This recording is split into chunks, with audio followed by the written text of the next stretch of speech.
Welcome. It is time now to let the cares of the day drift away. Find your most comfortable position, dim your lights, and allow your mind to quiet itself. Tonight, I invite you on a journey not of this world, but of one that lies buried beneath the sands of time. We are going to ancient Babylon. For the next few moments, simply relax, breathe, and let your imagination awaken. We are about to step into the sandals of a brilliant engineer, tasked with the impossible. So, close your eyes. The story is about to begin. Of the 7 wonders of the ancient world, it is the only one whose existence is still debated. A green mountain built in a desert, a paradise suspended in the air. The Hanging Gardens of Babylon. Was it a myth, a poet's dream, or was it the greatest engineering feat of its time? A testament to a king's love and a challenge to the gods themselves. To understand how the impossible was made real, you must become the one who dreamt it into existence. Your name is Iddin. You are a royal engineer, and your king has just given you an order that will either make you a legend or see you buried beneath the sands of your own failure. The year is 580 BCE. You are standing on the bank of the Euphrates River, and you are looking at the center of the world. Your name is Iddin Mardukidan. To those who know you well, you are 28 years old, the son of a modest merchant, and through sheer brilliance and relentless study, you have risen to become a royal engineer of Babylon. Not a senior one, not yet. But you are no longer invisible.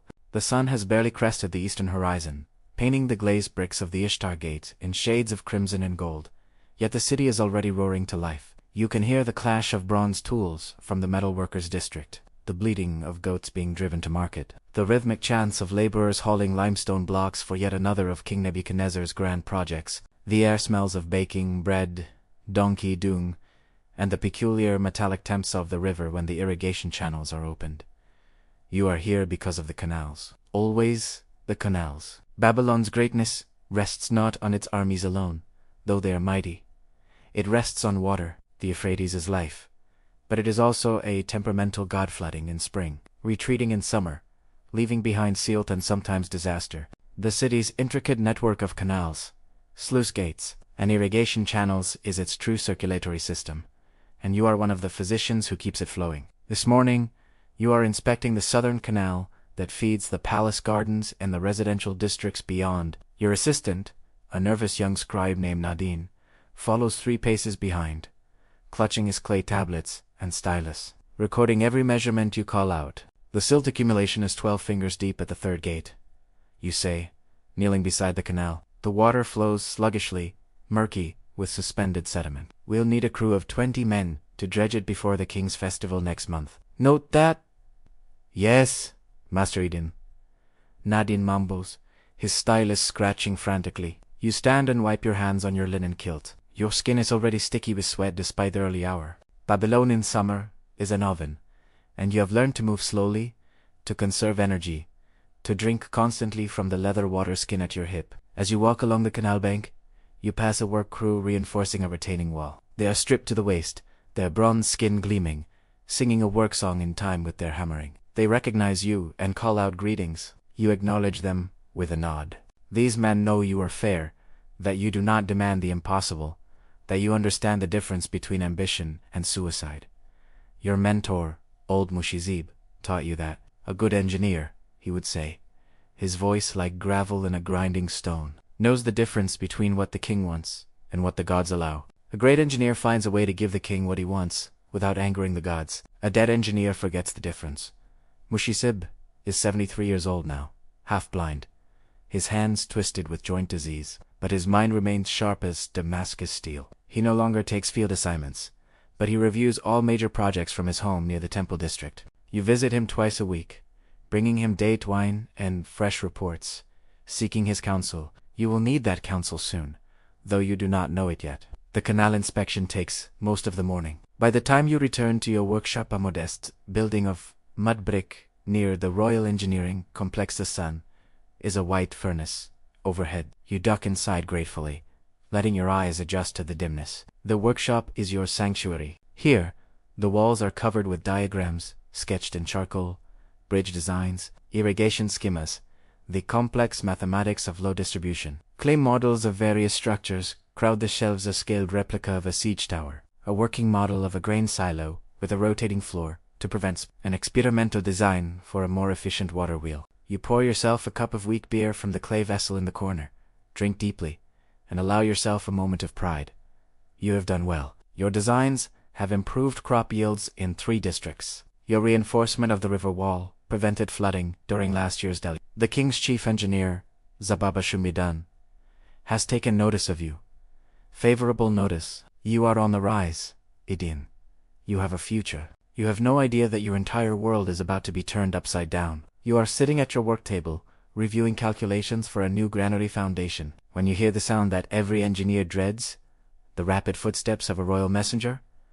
The door bursts open without ceremony. A palace guard stands there, resplendent in his scale armor and conical helmet, the king's lion emblem gleaming on his chest. His face is expressionless, but his eyes assess you with the cold efficiency of a man who has dragged many people to many appointments they did not want to keep. You are Iddin Marduk, son of Nabudeshisi.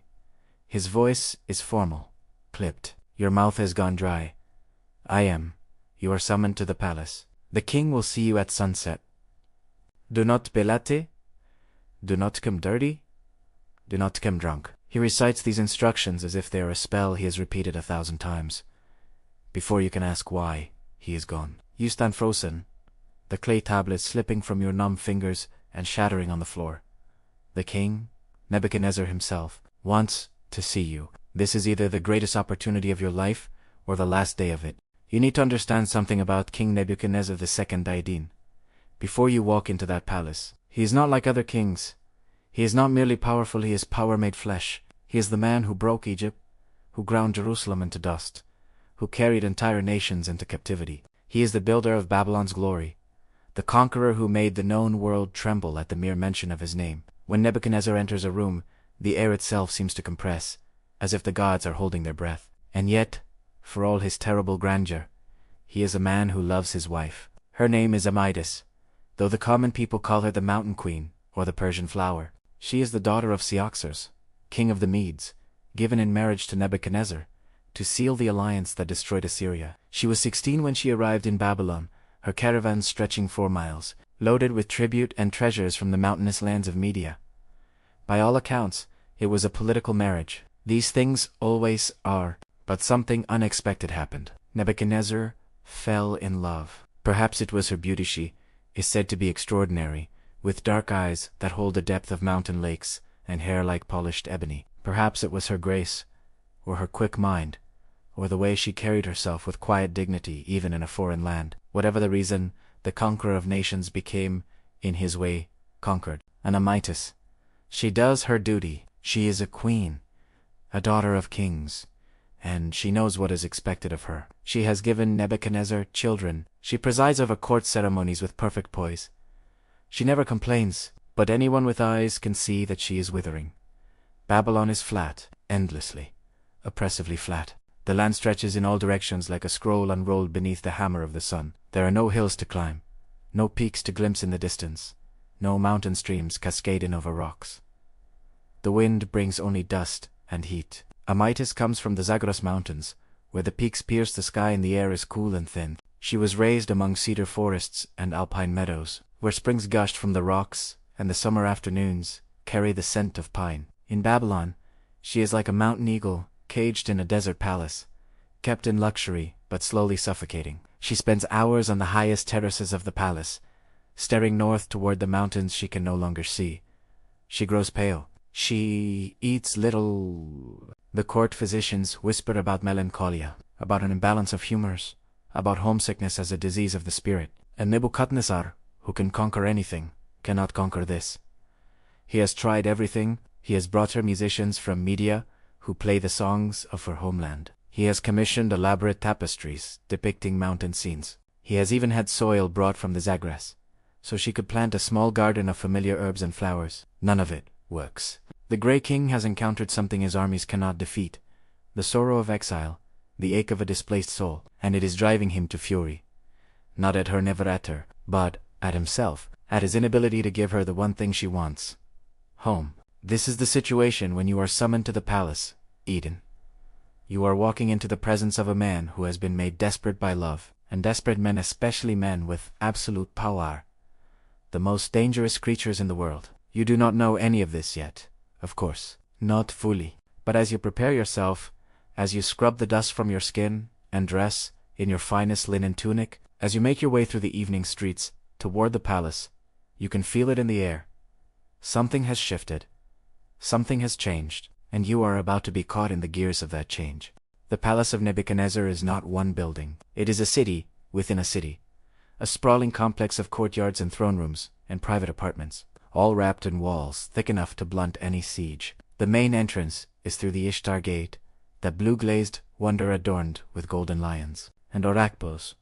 And even after living in Babylon your whole life, walking through it still takes your breath away. But you do not enter through the Ishtar Gate this evening. The guard who escorts you a different one from the messenger, but cut from the same granite, leads you through a smaller side entrance, a passage reserved for functionaries and servants. You are, after all, merely an engineer, a skilled one, yes, but not nobility, not someone who enters through the grand processional way. This should humble you. Instead, it terrifies you. When the king summons a commoner through the servant's entrance, it usually means he wants something done quickly and quietly. And things done quickly and quietly, for kings often involve people disappearing. Your escort says nothing as you navigate the labyrinth of corridors. The walls here are older, the brick less decorated, but everywhere there are signs of wealth and power. Bronze braziers, burning expensive, imported incense. Guards stationed at every intersection. The distant sound of music and laughter from some courtly entertainment. Finally, you arrive at a small antechamber. Your escort gestures for you to wait, then vanishes through a cedared door banded with bronze. You stand alone. Your heart is hammering against your ribs like a caged bird. Your palms are slick with sweat. You try to steady your breathing, to project calm, but it is useless. You have never felt this level of fear before, and you realize something profound.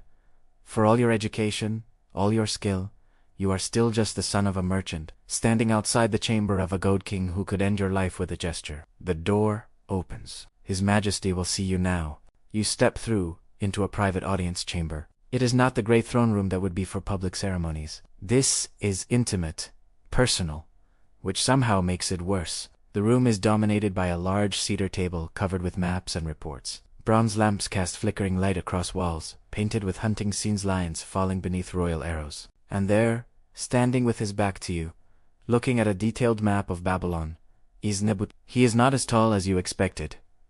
Perhaps that's your first thought. He is a man of average height, his body thick with muscle that has not yet run too fat, despite his 50 years. He wears a robe of deep purple, and his beard, the long, carefully curled beard of Mesopotamian nobilities, threaded with gray. His hands, resting on the table, are scarred and powerful. These are not the soft hands of a man who only rules from a throne. These are the hands of someone who has gripped swords, who has personally directed sieges, who has throttled the life from enemies.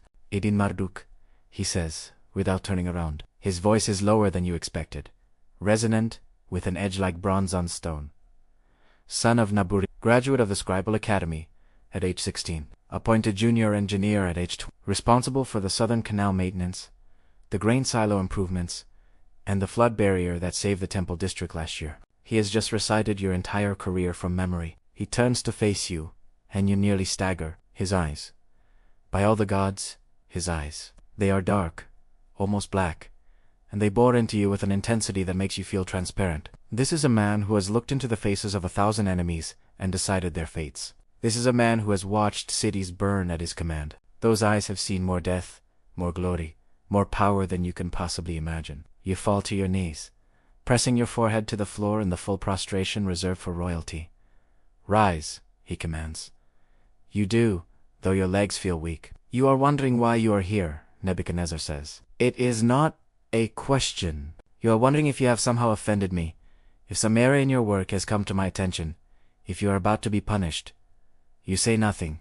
Your throat has closed. You have not offended me, he continues, moving away from the table and beginning to pace. In fact, you have impressed me. Zababa Shemidan speaks well of you. He says you are creative, that you think beyond the old solutions, that you understand water better than engineers twice your age.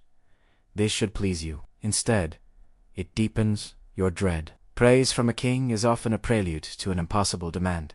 Tell me, Iddin, Nebuchadnezzar says, stopping to face you again. What do you know about my queen? The question catches you off guard. Your Majesty, I know that Queen Amytis is the daughter of the Median king, that she graces your court with her presence, that she is beloved of your Majesty. Something flickers across his face, pain, perhaps, or frustration. It vanishes as quickly as it appeared. She is dying, he says flatly. Your eyes widen. Not of disease, he continues. The physicians find nothing wrong with her body, but she is dying nonetheless. She is withering like a flower cut from its roots. He pauses, and when he speaks again, his voice carries an edge of something you never expected to hear from a conqueror. Helplessness. She misses her mountains. Iddin, she misses the green peaks, and the cool air and the forests of her homeland. Babylon for all its glorious, a prison to her. And I ... Single chords he trails off, clenches his fist. I can give her anything. Anything. Wealth, power, luxury beyond measure, but I cannot give her mountain. I cannot drag the Zagras range across 200 miles of desert and plant it at her feet. He looks at you again, and suddenly you understand why you are here, and the understanding makes your blood run cold. Or can I? Nebuchadnezzar says softly. Your Majesty, I do not understand. Yes, you do. He moves closer, and you force yourself not to retreat. I cannot move mountains, Iddin, but you can build one. Silence. The sound of your heart is so loud you are certain he can hear it. I want you to create a garden for my queen, Nebuchadnezzar says, his voice dropping to something almost intimate, almost pleading, and somehow that is more terrifying than if he were shouting. Not merely a garden. A mountain garden, a paradise that rises into the air in terraces, planted with every tree and flower and plant from our homeland. I want it to be green and lush and full of life. I want water to flow through it, cascading from level to level like mountain streams. I want it to be visible from every corner of Babylon, a wonder that makes even gods pause in amazement. He leans in, closer. I want her to stand at its summit, and, for one moment, forget that she is in exile. I want her to smile again. Iddin, do you understand? You cannot speak. You can barely breathe. This is not a request, Nebuchadnezzar continues, his voice hardening. This is a royal commission. You will create this wonder. You will solve whatever problems arise. You will overcome whatever obstacles stand in your way, and you will do it within 2 years, because I fear that if I wait longer, there will be no queen left to enjoy it. He straightens, and his face becomes unreadable.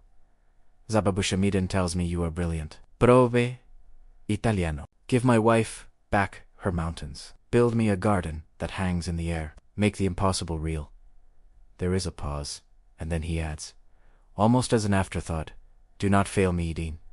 I am not a patient man, and I do not tolerate failure in matters concerning my queen. Do you understand what I am saying? You understand perfectly. The unspoken threat hangs in the air like the smell of smoke before a fire. Fail, and you will not merely be dismissed. Fail, and you will suffer. I understand, Your Majesty, you managed to whisper. Good! Nebuchadnezzar waves his hand dismissively. Zababa will provide you with whatever resources you need. Workers, materials, silver.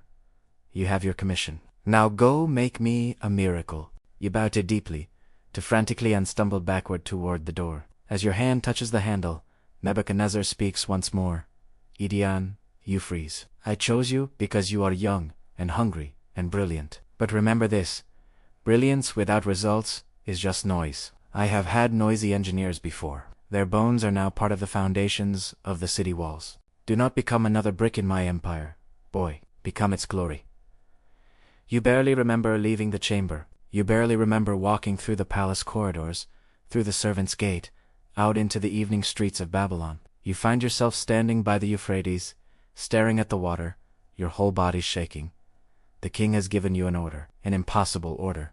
Build a mountain in a flat land. Make water flow upward. Create a paradise in the desert. Do it in 2 years, or die trying. Actually, no. If you fail, you will not die quickly. You will die slowly, in the king's dungeons. As an example, for the first time in your life, Iddin, you understand what true fear feels like, and you have absolutely no idea how you are going to survive this. You do not go home that night. You cannot. The thought of sitting in your small house, staring at the walls, letting the magnitude of what has just happened crush you, it is unbearable. Instead, you walk through the streets of Babylon, as the city settles into its evening rhythms. Merchants close their stalls. Priests light the eternal flames in the temple braziers. From somewhere comes the sound of singing, a drinking song in Aramaic. The night watch begins their rounds, their torches bobbing like fireflies in the darkness. You walk to the old bridge that spans the Euphrates in the northern district. The bridge is ancient, built of baked brick and bitumen, older than the current dynasty. You stand in the center, leaning against the stone parapet, watching the black water slide by beneath you. Water. Always water. That is the core of the problem, isn't it? You can build a structure that is the easy part. Stone, brick, timber. You understand these materials intimately. You could design a ziggurat. If they asked, you could engineer a palace that would stand for 1,000 years. But what the king is asking for is not merely a structure. He wants a living garden. And gardens need water. Constant water. Abundant water. And he wants this garden to rise high into the air, visible from every corner of Babylon, he said. Multiple terraces, each one planted with trees and shrubs and flowers. How much water would such a garden require? In this heat, in this desert air, you begin calculating in your head, estimating the surface area, the evaporation rate, the water needs of various plants. Thousands of gallons. Every day, tens of thousands. And all of it would need to be lifted from ground level to the highest terrace, against the fundamental force that governs everything. Gravity. You close your eyes and press your forehead against the cool stone of the parapet. This is impossible. It cannot be done. Not with the technology that exists. Not with the methods you know. You could refuse.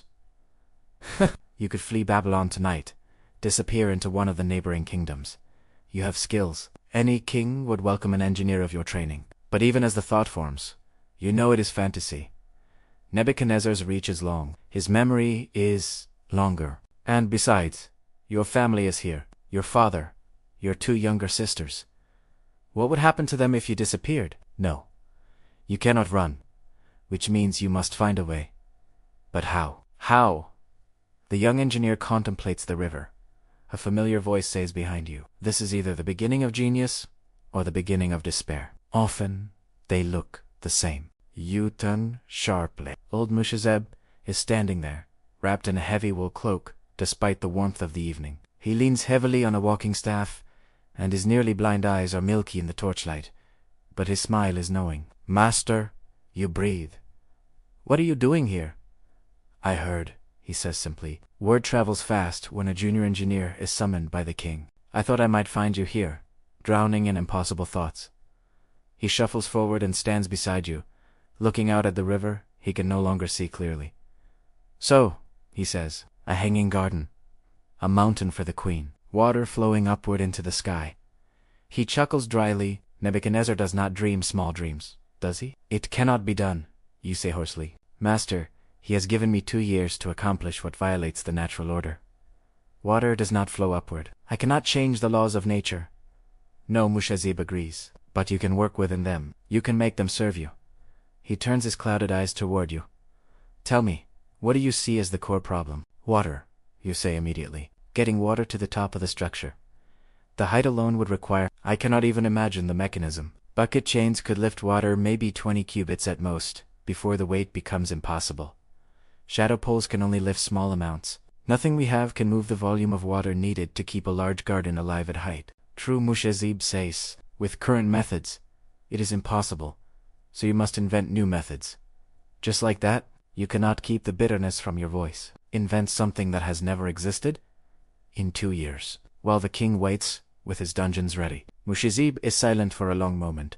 Let me tell you a story, he finally says. When I was your age, gods, that was 50 years ago, I was commissioned to build a bridge across a river in Assyria. The river was wide, the current was strong, and I had no idea how to build piers that would withstand the flood season. I spent weeks despairing, weeks certain I would fail. And then one day, I was watching beavers building a dam. Beavers. Iddin. Ignorant animals, and I realized they had solved my problem. They did not fight the current, they redirected it. They used the water's own force to stabilize their structure. I copied their design in stone and timber, and that bridge still stands today. He pokes you with his staff. Nature has already solved every problem you face. Water does flow upward in the roots of trees, in the morning mist, in the rain that falls from clouds. Your task is not to violate nature, but to observe it, to understand it. and then to bend it to your purpose. That's easy to say, master. But of course it is easy to say. Mushazib interrupts, his voice sharp. Doing it is hard. That is why you are terrified. But let me tell you something else about royal commissions. Something you need to understand if you are going to survive this. He leans closer. The king has given you an impossible task. He knows it is impossible, but he does not care. He wants you to try anyway, because trying the impossible is how great things are built. And if you fail, yes, he may punish you. But if you do not try, if you come back to him with excuses and reasons and explanations of why it cannot be done, that is when kings become truly dangerous. Mushazib grips your shoulder with surprising strength. Nebuchadnezzar did not choose you because he thought you would succeed. Iddin. He chose you because he thought you might. And that possibility, that tiny chance, is more valuable to him than all the engineers who would simply tell him no. Do you understand? You nod slowly. So here is what you do. Mushazib continues. Tomorrow, you begin. Not by trying to solve the whole problem that way lies madness. You begin by breaking the problem into pieces. The structure, the water system, the plants, the soil. One piece at a time. And you work each piece until you find a solution, or you find that there is no solution. But you try. With everything you have, you try. He releases your shoulder and begins shuffling away. One more thing. Acast back. Be careful of Ramut Bale. You blink. Ramut, the engineer who designed the Southern Palace extension? The same. He is ambitious, and he is bitter that the king passed him over for this commission. He will be watching for you to fail, and he will try to help that failure along. Mushazib vanishes into the night, leaving you alone on the bridge once more. But something has shifted. The fear is still there, gods. The fear will be there every day from now on, but beneath it, something else is growing. Determination. You are Iddin Marduk. You are an engineer, and you have just been given the greatest challenge of your life. You do not know if you will succeed. You do not even know if success is possible. But by all the gods, you are going to try. You push away from the parapet and turn toward home. Tomorrow, you will begin. You will assemble the resources. You will study the problem. You will search for solutions. And you will build the impossible. Or you will die knowing you gave everything to the attempt. The walk home takes you past the palace walls. Somewhere beyond those walls, a queen sits in melancholy, yearning for mountains she cannot see. You make a silent promise to her, though she will never hear it. I will give you your garden, my queen. Somehow, I will make the desert bloom. I will make water flow upward. I will build you a mountain in Babylon, or I will die trying. 8 months have passed since that terrible night of your commission. 8 months of backbreaking work, of endless calculations, of nights without sleep and days without rest, and you have nothing to show for it but failure. The structure itself is rising. That part, at least, is proceeding well. The foundation is laid massive, stone blocks sunk deep into the earth near the palace complex. The first 2 terraces are complete, rising like giant steps toward the sky. You have designed them with internal archways and chambers, creating a hollow mountain of brick and stone that will support the weight of the gardens above. It is an impressive sight. Already, people stop to watch the construction. Some even call it beautiful, this strange stepped pyramid, unlike anything else in Babylon. But beauty means nothing without water, and the water the cursed, essential water refuses to cooperate. Your first attempt was the most obvious, an enhanced shaduf system. Shadufs had been used for millennia, counterweighted pole with a bucket, used to lift water from rivers to irrigation channels. You designed a series of them, connected in stages, each one passing water up to the next level. The demonstration was a disaster. You assembled the system before the chief engineer Zababu Shamidan and a small crowd of officials and curious onlookers. The laborers worked the shadufs in coordinated rhythm, and water did indeed climb from level to level for about 10 minutes. Then, the rope on the 3rd level shaduf snapped under the constant strain. The bucket plummeted, striking the worker below and breaking his arm. Water cascaded down, and in the chaos that followed, 2 more ropes failed. The entire system collapsed in a tangle of wood, rope, and screaming workers. Zababa said nothing. He did not need to. His expression of profound disappointment said everything. But you pressed on. You tried a bucket chin system, an endless loop of containers attached to a rope pulled by donkeys. This worked better for a time, but the rope abraded against the wooden guides, wearing through in days instead of weeks, and the amount of water it could lift, even working perfectly, was perhaps a tenth of what the gardens would need. You tried variations. You tried innovations. You tried everything you could imagine. Nothing worked. Nothing worked well enough. And then things got worse. Rimit Bale emerged from the shadows. He is older than you 43 years, with a face like weathered stone and eyes that calculate constantly. He is a skilled engineer. You give him that. His design for the palace extension is sound, if unimaginative. But he is also deeply political, deeply ambitious, and deeply resentful that a junior engineer was chosen for the most prestigious project of the reign. He began subtly, questions in meetings. Master Sababa, have we seen results from the garden project? How many months has it been now? 6, 7. Gentle reminders to the authorities that resources are being consumed, that time is passing, that perhaps a more experienced hand might be needed. Then he grew bolder. 3 months ago, he approached Sababa formally with the proposal of his own system of bronze pumps based on Egyptian designs, powered by teams of slaves. He presented detailed drawings, cost estimates, even a working model. You attended that presentation. You watched Sababa examine Rimit Bale's design with interest. Your stomach churned with acid. It is a sound design, Sababa admitted. Conservative, but functional. More than functional, Rimit Bale pressed. It is proven technology, chief engineer. The Egyptians have used similar systems for their canal locks. There is no risk, no experimentation. Juste reliable, traditional engineering.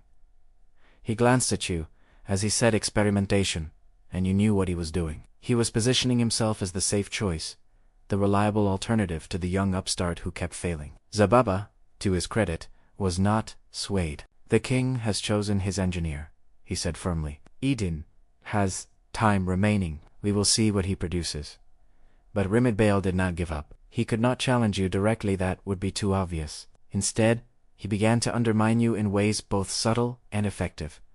Supplies would go missing. Shipments of timber would arrive at the wrong location. Workers assigned to your project would be reassigned at the last minute to other tasks. Nothing you could prove was sabotage, but nothing that helped your progress. Worse than the sabotage was the gossip. Whispers began circulating through the engineering guild, through the palace corridors, even through the markets.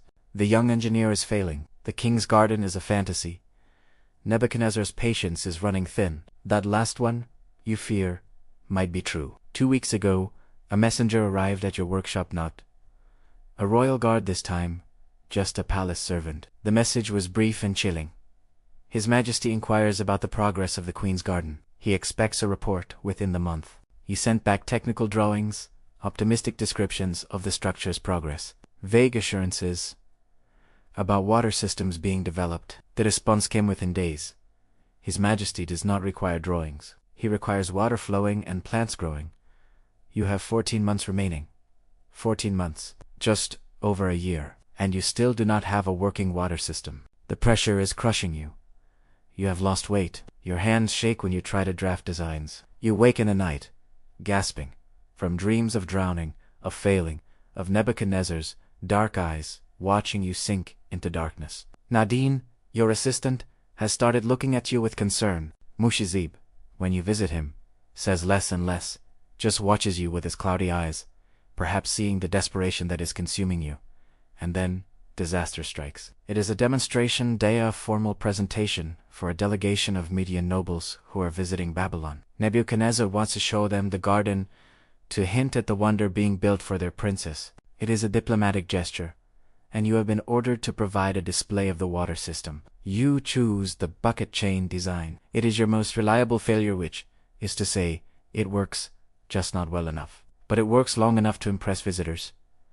Usually, the delegation assembles on the first terrace in the late morning. There are perhaps 30 people, Median nobles, in their colorful robes, Babylonian officials, palace administrators, and, God's help you, Rimit Bale, who has somehow secured an invitation, and Zababishamidan, watching with his arms crossed. You give the signal. Your workers, 20 of them, positioned along the chain, begin pulling. The buckets begin their journey upward, water sloshing. You explain the system, pointing out the advantages, glossing over the problems.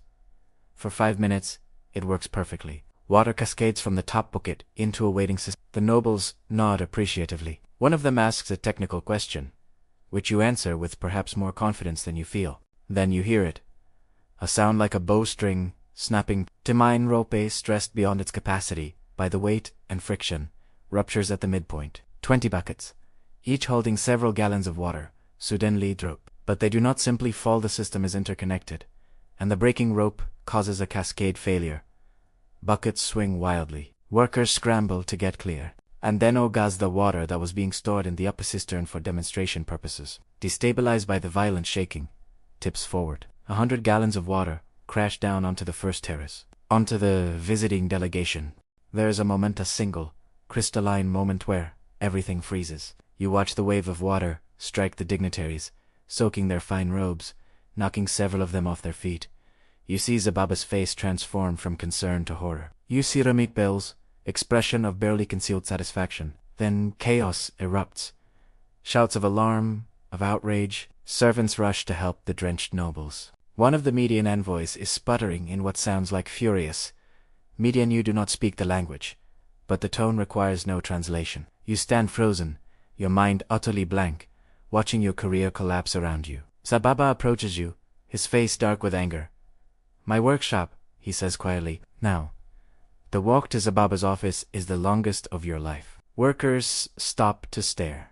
News of the disaster is already spreading. You can see it in their faces, in the whispers that follow you. Zababa's workshop is Spartan walls lined with scrolls, a large work table, a clay model of the entire palace complex. He dismisses his assistants and closes the door. For a long moment, he says nothing. He just stands at his table, his back to you, breathing slowly. That, he finally says, was a catastrophe. "Master Sababa, I quail." His voice is not loud, but it cuts like a knife. "I am going to speak, and you are going to listen. You close your mouth." "I defended you," Zababa says, turning to face you. "When Rimet Bell came with his proposal, I defended you. When others said you were too young, too inexperienced, I defended you. I told the king's chamberlain that you were brilliant, that you simply needed time." He moves closer. "Do you know what Rimet Bale is doing right now? He is drafting a formal petition to replace you on this project. And do you know what I can say in response? Nothing. Because you just humiliated the Median delegation in front of the entire court. You just made the engineering guild look like incompetent fools." Your voice is barely a whisper. "Master, I am trying." Trying is not enough. Zababa's composure cracks, his voice rising. The king does not care about trying. He cares about results. And in 8 months, you have produced nothing but failures. He takes a breath, visibly controlling himself. "I received word from the palace an hour ago," he says, more quietly now. "Nebuchadnezzar has summoned both you and Rimet Bale to an audience. 3 days from now. He wants to hear both proposals, yours and Rimet Bale's, and then he will decide who will continue with the project." Your blood turns to ice. "Master Zababa, I need more time." "There is no more time." Zababa moves to his table and picks up a clay tablet. "This arrived yesterday. It is a report from the Queen's physicians. They say her condition is worsening." "They say," A trails off, setting the tablet down. "They say she may not survive another summer in Babylon. The king is desperate, Iddin. And desperate men make harsh decisions." He looks at you, and for the first time, you see something like pity in his eyes. "Go home. Rest if you can. And prepare your presentation. Because in 3 days, you will either convince the king that you can succeed, or you will be removed from this project. And if you are removed, he does not finish the sentence. He does not need to." You bow and leave, stumbling out into the late afternoon heat. Your mind is racing. 3 days. You have 3 days to come up with a solution that has eluded you for 8 months. 3 days to out-argue Rimet Bell, who has a proven design, ready to implement. 3 days to convince the most powerful man in the world that you deserve another chance. It is impossible. But then again, so is building a mountain in a desert. You begin walking, not toward home, but toward the river. Your feet carry you automatically to the same spot you went 2 months ago, the old bridge where Mushazib found you. The sun is setting, painting the Euphrates in shades of gold and crimson. You lean against the parapet and stare down at the water flowing endlessly past. Water. Always water. The solution must involve water, must work with water, must somehow convince water to defy its nature and flow upward. But how? How? Your mind drifts, exhausted and desperate. You think about everything you have tried. You think about natural systems Mushizib's advice about observing nature. You think about trees drawing water up through their roots, but that is too slow, too small scale. You think about rain falling upward from the earth. No, that is nonsense. Rain falls down. But where does rain come from? From clouds. And clouds form from water that has somehow risen from the earth. Evaporation. Water turning to vapor and rising. No. Too slow. Too unreliable. You think about whirlpools. About the way water can spiral and create such. Could you harness that? Some kind of spinning mechanism?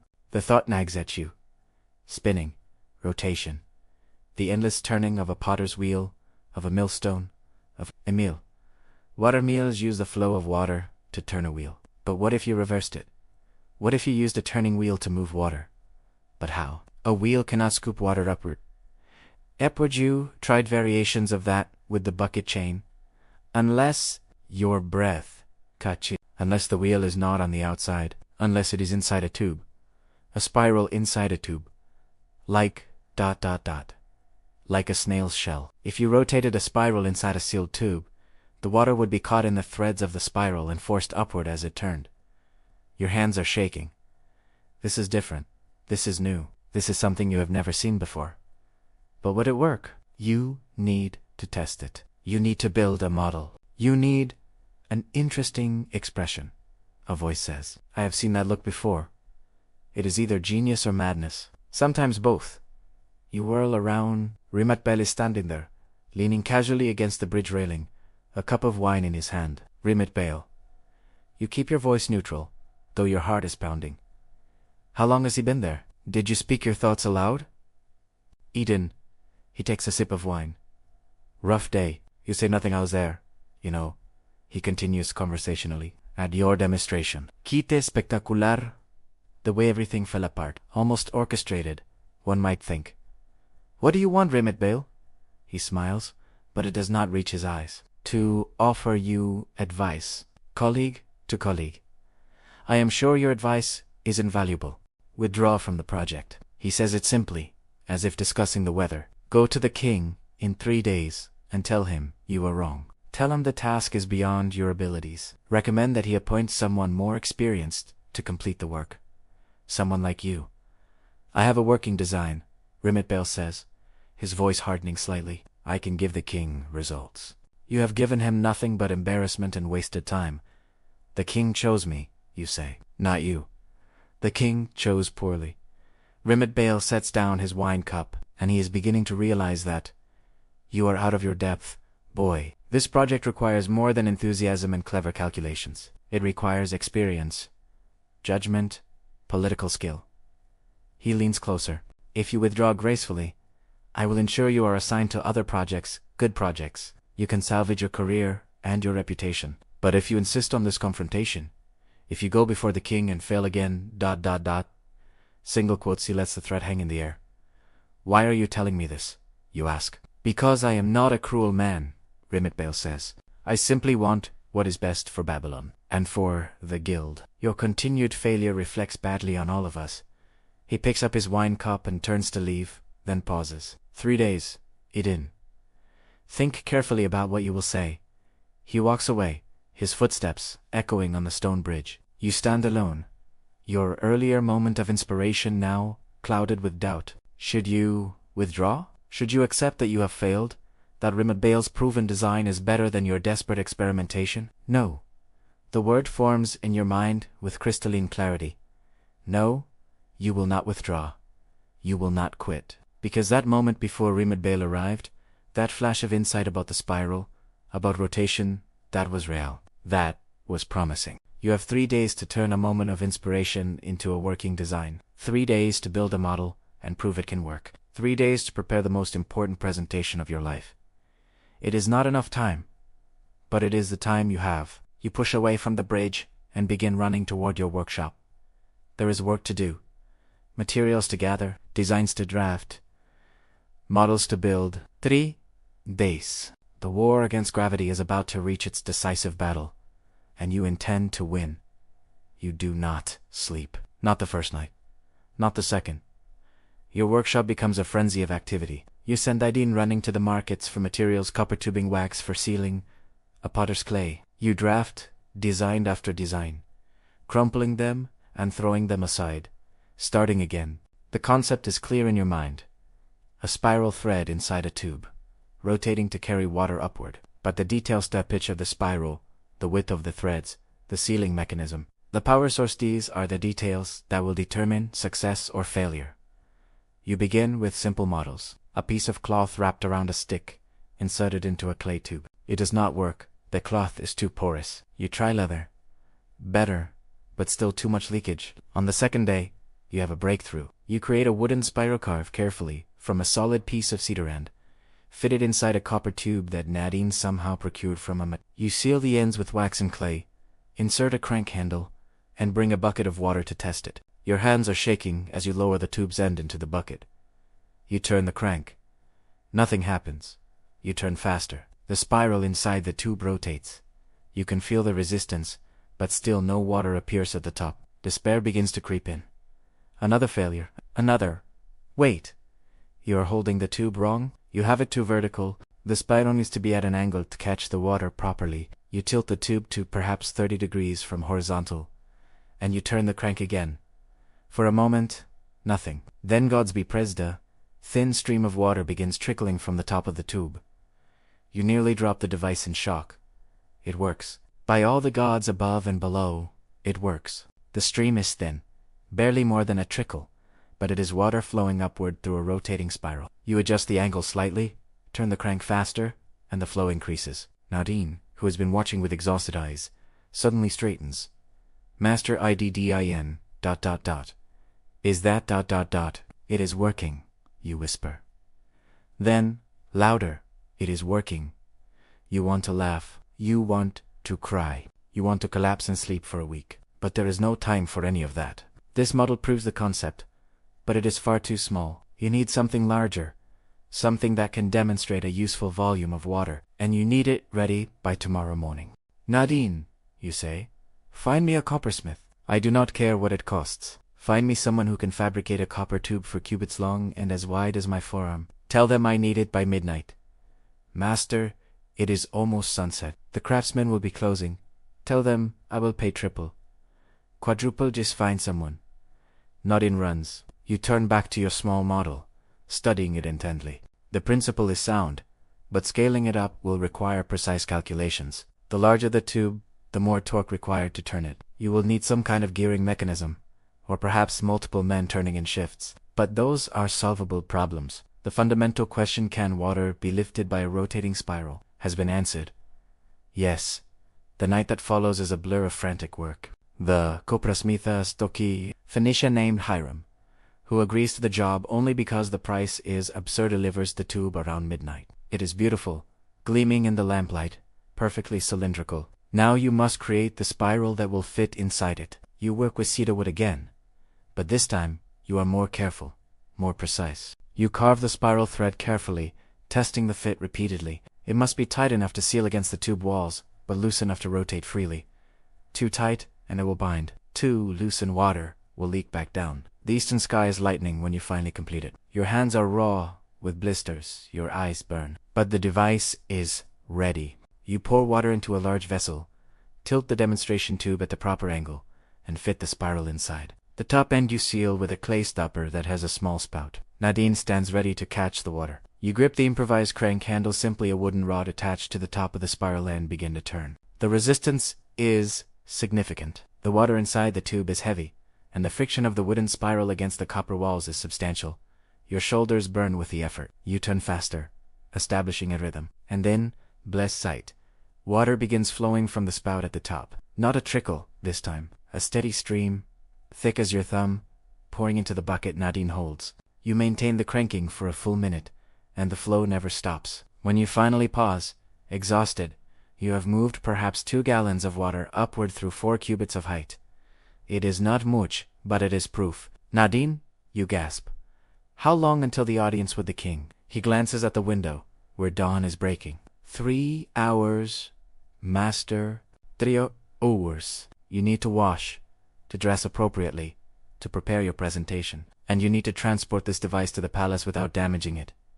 Get a cart, you order, and bring my formal robes. We are going to show the king how to defy gravity. The journey to the palace is agonizing. Every bump in the road makes you wince, terrified that the demonstration tube will crack or the seals will break. You're right beside the cart, steadying the device with both hands. You arrive at the palace with an hour to spare. A servant directs you to a waiting room near one of the smaller audience chambers. You carefully set up your demonstration, arranging the water vessel, the tube, checking the seals one final time. And then Rimit Bale arrives. He sweeps in with a small entourage to assistants, carrying scrolls, and a beautiful wooden model of his pump system.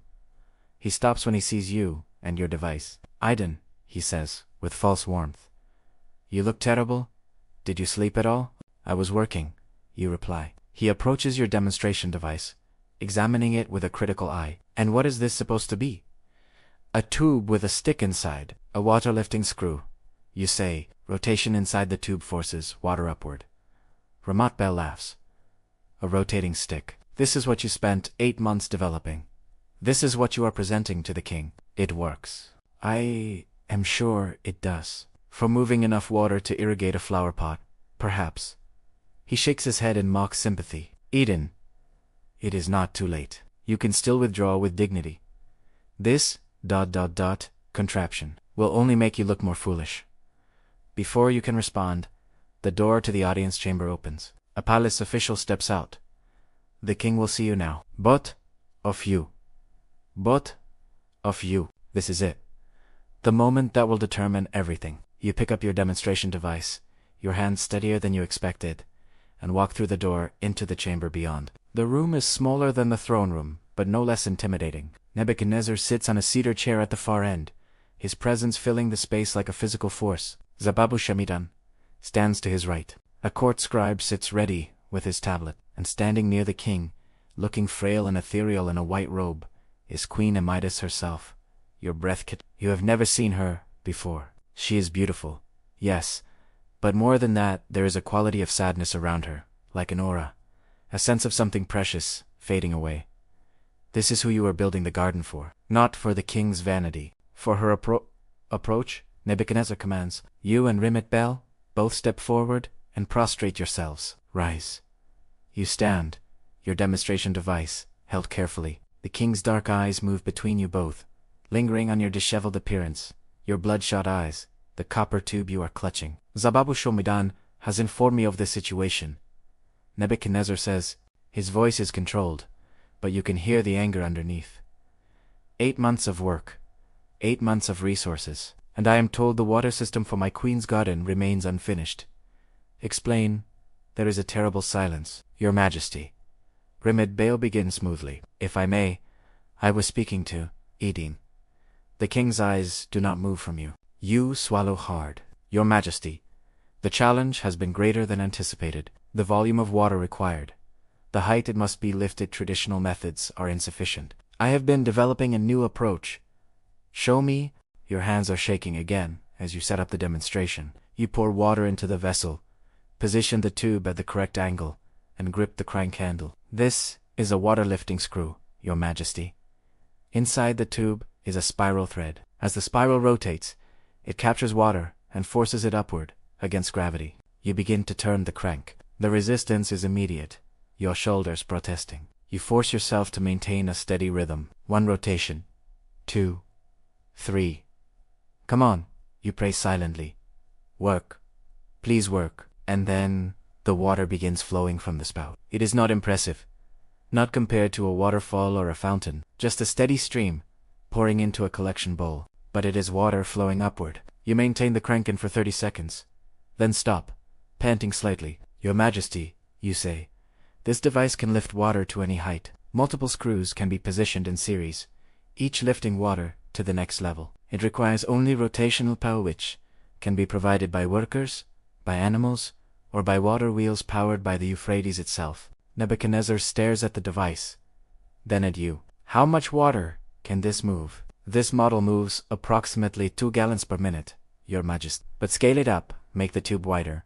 The spiral larger end, a single large screw, could move hundreds of gallons per hour. Install multiple screws, and the gardens will have as much water as they need. The king stands and approaches the device. You step back instinctively as he kneels beside it, examining the tube, the spiral mechanism, the way the water flows. It is clever, he finally says. But it is just a model. Can you build this at the scale required? Yes, Your Majesty. I can. How long? You do not hesitate. 6 months to fabricate the screws and install them. 3 months more to test and refine the system. 9 months total. You have exceeded your timeline already, Nebuchadnezzar says, standing. Why should I believe you now? Because now I know it is possible, Your Majesty. Before, I was searching in darkness. Now I have found the path.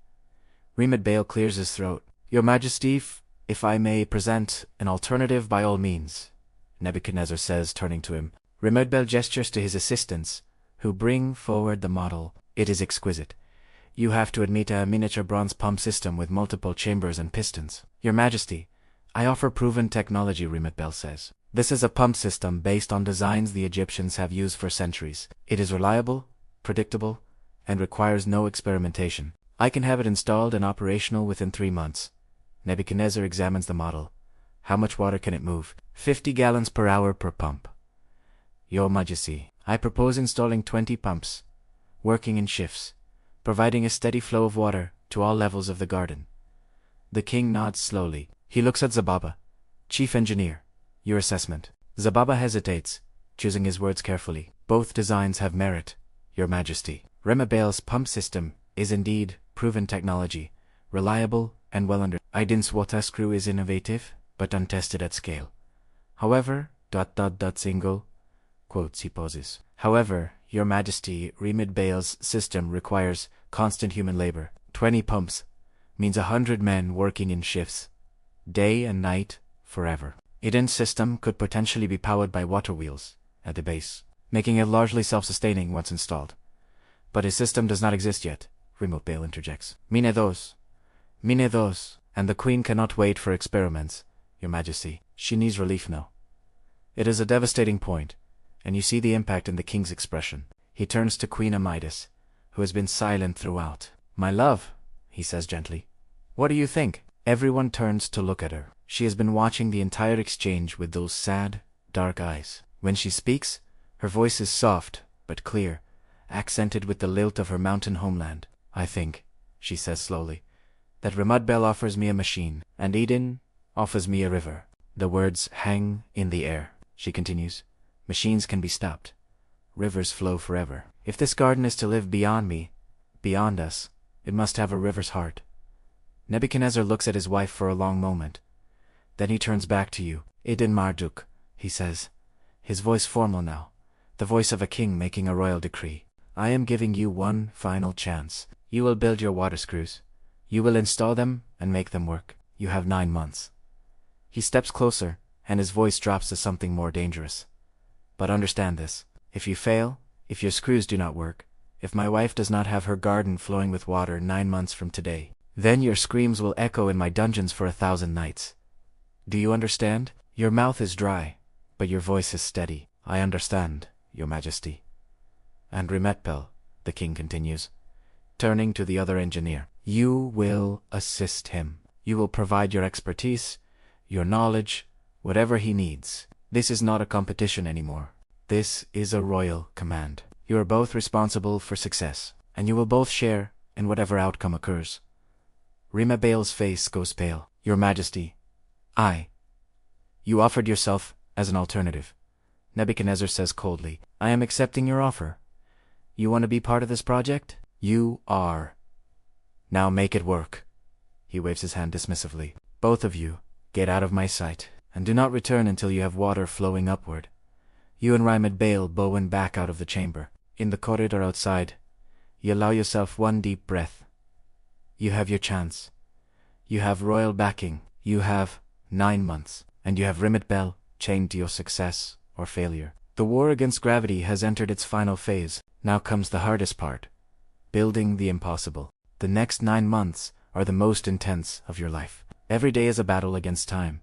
Physics, politics, and exhaustion. Every night, you collapse into fitful sleep. Your dreams full of spirals and flowing water, and the king's dark, impatient eyes. But you are not alone anymore. The king's decree forcing Rimat Bel to assist you has had an unexpected effect. The entire engineering guild now understands that this is not just your project, but a test of Babylonian engineering itself. The king has made it clear. Failure is not an option. Not for you, not for Rimat Bel, not for anyone. Rimat Bel, for his part, is a study and barely contained fury. He shows up to your workshop every morning with his jaw clenched and his eyes cold. But he is too intelligent, too much a survivor, to actively sabotage the work now.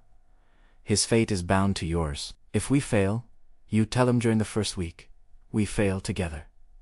I am aware, he says ice, which is why I will make sure we do not fail. I have no intention of dying in a dungeon because of your experimental madness. You establish an uneasy collaboration. Rimat Bel handles the logistics, coordinating craftsmen, managing the supply chains, dealing with the endless bureaucracy of palace administration. These are things he is good at, things that would waste your time. You focus on the engineering. The water screws must be perfect. They must be large enough to move substantial water volumes, durable enough to operate continuously for years, and efficient enough that they can be powered by reasonable means. The first challenge is fabrication. Copper tubing, at the scale you need, does not exist. The largest tubes used in Babylon are for ceremonial purposes, and they are nowhere near long enough or wide enough for your requirements. You solve this by working with a master smith named Shan. Together, you develop a new technique, creating tubes from sheets of copper, rolled and riveted together, then sealed with a mixture of bitumen and linen. It is time-consuming and expensive, but it works. The spirals are even more challenging. Carving a perfect spiral thread from a single piece of wood is impossible at the scale. Neither trees are not large enough, and the wood would split along the grain. Instead, you design a composite spiral, a central shaft with angled blades attached, creating the spiral thread through their arrangement. It takes weeks of testing to get the angle right, the spacing correct, the attachment point strong enough. You build and destroy a dozen prototypes before you find a design that works. Throughout this process, Rimat Bel watches critically. He points out flaws, suggests improvements, occasionally even praises your innovations. Despite yourself, you begin to respect his expertise. He is not the enemy you thought he was. He is simply an engineer who was trained in a different tradition, one that values reliability over innovation. You dream too much, he tells you one evening as you work late in the workshop. You see visions where others see problems. And you dream too little, you reply. You see only what has been done before. He considers this. Perhaps, but your dreams will mean nothing if we cannot make them stand in the real world. Dreams must become stone Iddin. That is the engineer's art. It is the first almost friendly thing he has said to you. By the end of the 3rd month, you have completed your first full-scale. It is magnificent. A bronze tube 8 cubits long and as wide as a man's torso, with a perfectly formed spiral inside. The entire assembly is mounted on a wooden frame that allows it to rotate, tilted at the optimal angle. The first test is conducted at dawn on the construction site of the garden itself. A crowd gathers: workers, officials, curious onlookers. Zababa Shamidan is there, his face carefully neutral. You have 4 strong workers ready at the crank handle. The lower end of the screw is submerged in a large cistern filled with water from the Euphrates. Begin, you order, your voice steadier than you feel. The workers grip the handles and begin turning. Slowly at first, establishing their rhythm, then faster. The bronze tube rotates smoothly on its mounting. For 10 seconds, nothing happens. You can feel the crowd's skepticism, can sense Zababa's doubt. Then blessed sight water begins flowing from the top of the screw. Not a trickle, not a hesitant dribble. A strong, steady stream, thick as a man's wrist, pouring into the collection basin you have positioned at the 2nd terrace level. The crowd murmurs in amazement. You watch the water flow, counting in your head, calculating. After 1 minute, you signal the workers to stop. You measure the water in the collection basin, 23 gallons. In 1 minute, you turn to Zababa, unable to suppress your smile. 1,380 gallons per hour. Chief engineer. 1 screw. 4 workers. Zababa steps forward and examines the mechanism closely. He tests the rotation, inspects the seals, measures the flow rate himself. It works, he finally says, and there is wonder in his voice. By the gods, it actually works. Even Rimat Bel looks impressed, though he hides it quickly behind a mask of professional assessment. The flow rate is good, he admits, but 1 screw is not enough. How many will we need? You have already calculated this. The garden will have 5 terraces. each requiring water for irrigation and display fountains. Total water requirement: approximately 8,000 gallons per day. We will need 6 large screws like this one, positioned at different levels, each lifting water to the next terrace. With proper scheduling and a water wheel power system at the base, we can maintain continuous flow. 6 more of these. Rimmet Bale's eyes widen. In 6 months? 5.5 months now. You correct? And yes, it can be done. It must be done.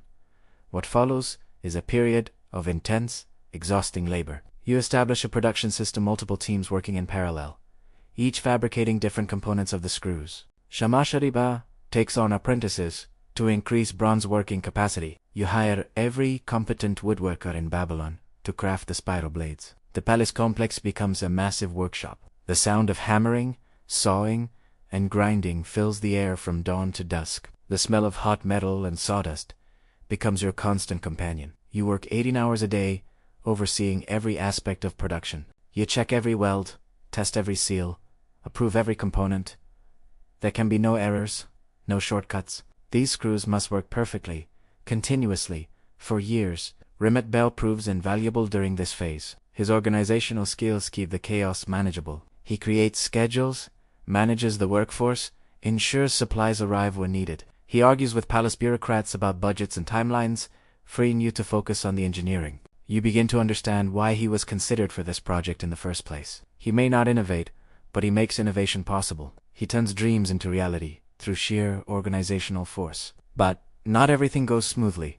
In the 4th month, disaster nearly strikes. One of the fabrication teams, working to meet an aggressive deadline, uses lower quality bitumen for sealing a tube. You do not discover this until the completed screw is being tested, and the seals fail catastrophically. Water bursts from multiple points along the tube, and the internal spiral is damaged by the sudden pressure release. You are forced to scrap the entire unit. Weeks of work, an enormous expense, lost. You gather all the fabrication teams and deliver the harshest speech of your life. We are not building monuments, you tell them, your voice cold with controlled fury. We are building machines that must work perfectly. The king has given us a deadline, yes, but he has also given us the resources to meet it properly. If you take shortcuts, if you use inferior materials, if you think speed matters more than quality, then you will not only ruin this project, you will kill it, and you will kill everyone associated with it.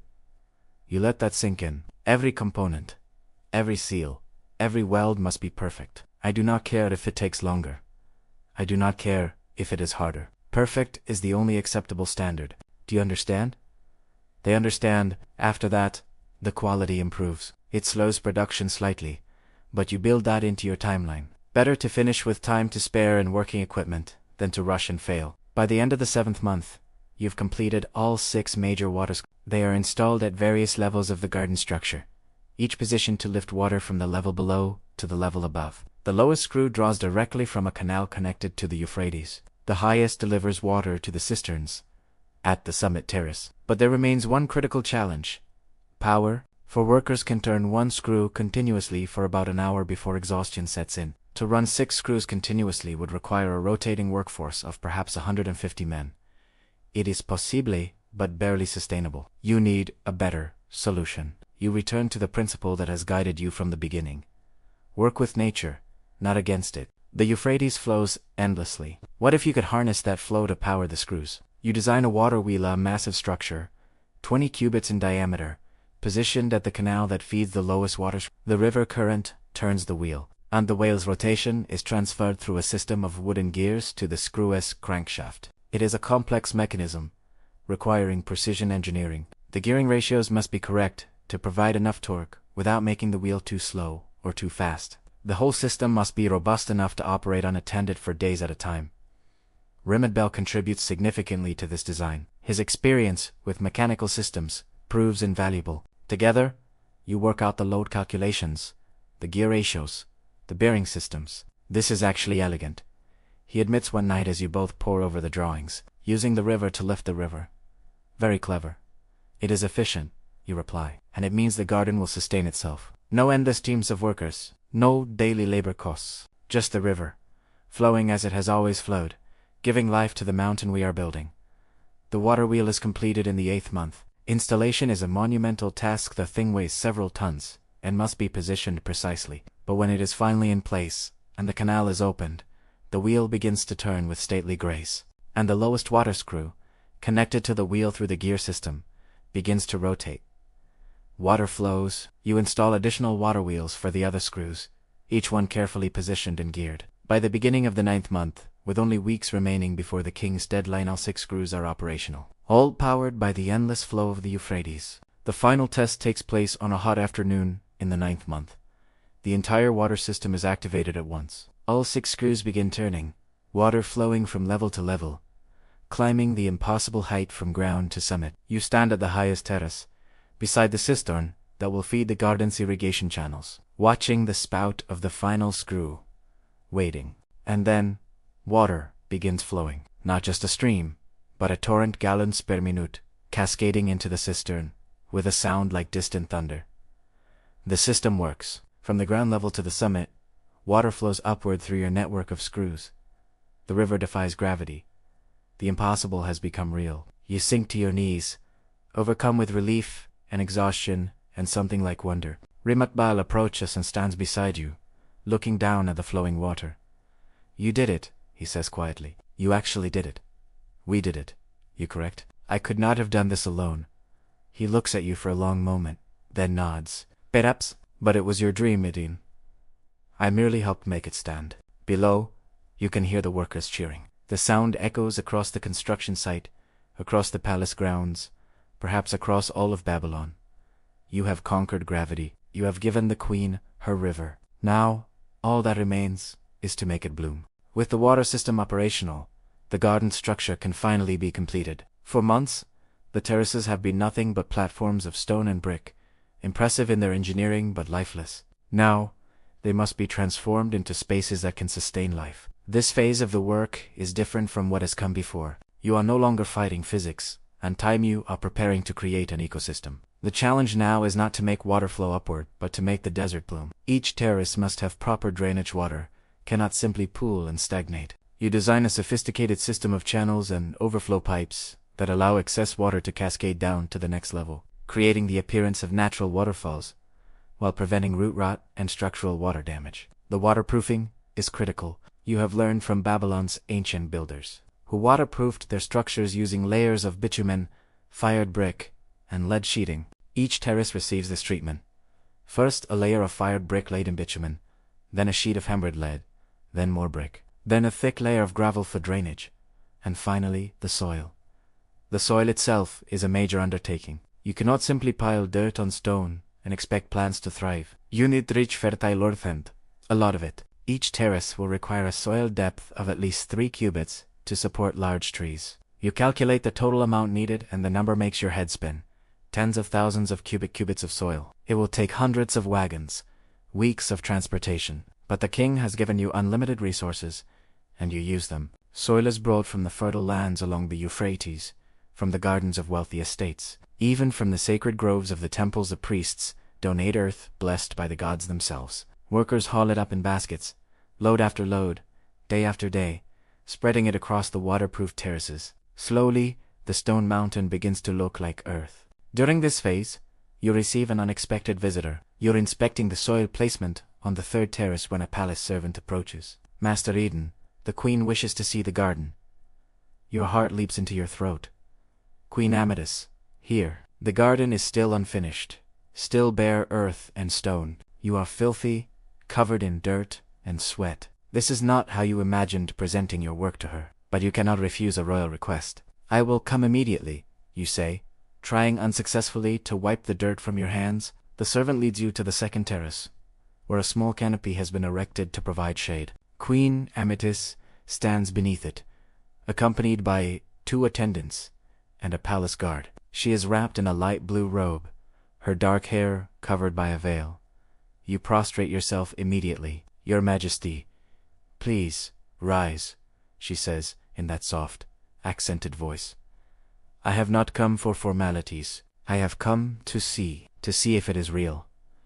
You stand, uncertain what to say. She moves past you, walking to the edge of the terrace, looking out over the structure. From here, you can see all 5 levels that terraces, rising like giant steps, water flowing from level to level through your screw system. It is impressive, even in its unfinished state. Tell me, she says, still looking out, when will there be trees? Soon, Your Majesty. We are preparing the soil now. Within 2 months, we will begin planting. What kinds of trees? You step closer, careful to maintain a respectful distance. Cedar, Your Majesty, and cypress, plane trees, and terebinth, every species that grows in the mountains of Media. We have sent expeditions to collect seeds and saplings. Some are already waiting in our nursery, being prepared for transplanting. She turns to look at you then, and you see tears in her eyes. Cedar, she whispers. There will be cedar. Yes, Your Majesty, tall cedars on the upper terraces, where they can be seen against the sky, just as they grow in the mountains of your homeland. A tear escapes and runs down her cheek. I have not seen a cedar tree in 9 years. The pain in her voice is tangible. You realize, perhaps for the first time, what this garden truly means. It is not just a technical challenge or an architectural wonder. It is medicine for a dying soul. Your Majesty, you say carefully, I make you this promise. When this garden is complete, you will stand among cedars again. You will hear the wind in their branches, you will smell their fragrance, and for as long as they stand, you will have a piece of your mountains here in Babylon. She looks at you with those dark, sad eyes. You believe this is possible? You truly believe you can make the desert? Remember the mountains? I believe, Your Majesty, that we have already made water flow upward. After that, making the desert bloom seems almost simple. She almost smiles at that. Almost. My husband chose well, she says. He told me he was gambling on a young engineer with impossible ideas. I see now that his gamble was wise. She reaches into her robe and produces a small cloth bundle. She unwraps it carefully, revealing seeds small, dark, precious. These are from my mother's garden in Media, she says. Mountain flowers that bloom in spring. I brought them with me when I came to Babylon, thinking I would plant them. But nothing grows here. The soil is wrong, the air is wrong, everything is wrong. She holds the bundle out to you. Plant them in your garden, Master Iddin. Let them grow. Let me see their flowers again before I die. You accept the seeds with trembling hands. Your Majesty, you will not die. This garden will heal you. Perhaps, she says softly, or perhaps it will simply allow me to die happy. She turns and walks away, her attendants following. You stand alone on the terrace, holding the seeds, feeling the weight of what you have undertaken. This is not just engineering anymore. This is resurrection. You're not just building a structure, you're trying to bring someone back to life. The thought terrifies and exhilarates you in equal measure. The next month is devoted to preparing for planting. You establish a nursery at the base of the garden where saplings can be acclimated. Gardeners and agricultural specialists are brought in, men who understand plants, who know the secrets of making things grow. One of them, an old Persian named Iddin, who once served in the royal gardens of Ecbatana, becomes invaluable. He knows the trees of Media intimately, which need shade, which need sun, which grow quickly, which grow slowly. The cedar must be planted high, he tells you, walking the terraces with you. It needs good drainage and full sun. The cypress can go lower, it tolerates shade. Here, on the north side of this terrace, you should plant the willows. They love water and shade. They will thrive near your fountains. Together, you create a planting plan. Not just random placement of trees, but a carefully designed ecosystem. Fast-growing trees to provide quick results. Slow-growing trees for long-term grandeur. Flowering shrubs for color. Climbing vines to soften the stone walls. Ground cover plants to prevent erosion. It will not look like a garden immediately. It will look like a forest. Dense and wild. More mountain wilderness than formal palace garden. But that is what the queen wants, not tamed nature, but nature itself, brought to Babylon. The planting begins in the 9th month and continues into the 10th. It is hard, careful work. Each tree is positioned precisely according to Daedalus' plan. The roots are wrapped in damp cloth during transport, then carefully spread in their prepared holes. Water from your screw system irrigates them immediately. You plant cedars and cypress, plane trees and oaks. You plant the terebinth, that produces fragrant resin.